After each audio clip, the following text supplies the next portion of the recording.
وهنا حاولت مثلا هذا الجليج، هذه القطعه مثلا هذه جليج، هذا من صنع المعلم الفنان بوجمال العملي.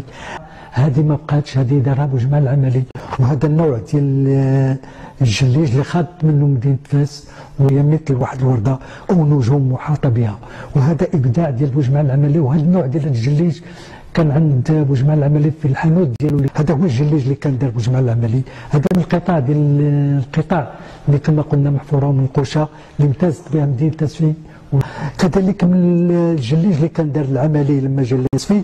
وهذا اللي كنوجدوه في قصر البلديه اللي كاين على الجدران ديالها. لانه لما نشوفوا هنا الخزف القبائلي اصبح تراث وطني مروك، نزيدوا نحيروا. وانتم تعرفوا انه هذا الخزف دخل المروك بعدما جاكم المعلم وجمع العملي من تيزي وزو. وش يقول هنا في المقال تاع قلعه الخزف في المغرب؟ يقول اول مدرسه للخزف في المغرب كانت من طرف المعلم بوجمع العملي. وما قالناش هنا بانه اخ جزائري، لكن في المصادر الحقيقيه نقروا بانه مجتمع الخزفيين في اسفي انتعش بقدوم معلم جزائري اللي اسمه بوجمع العملي، واللي دخل اشكال والوان وديكورات جديده عليهم، واللي درك ولت نموذجيه لخزف مدينه اسفي، قلعة بني حماد.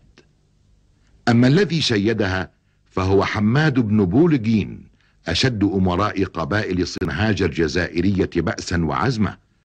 وقد برع الحماديون في صناعة فسيفساء الخزف، وتركوا لنا منها نماذج مميزة.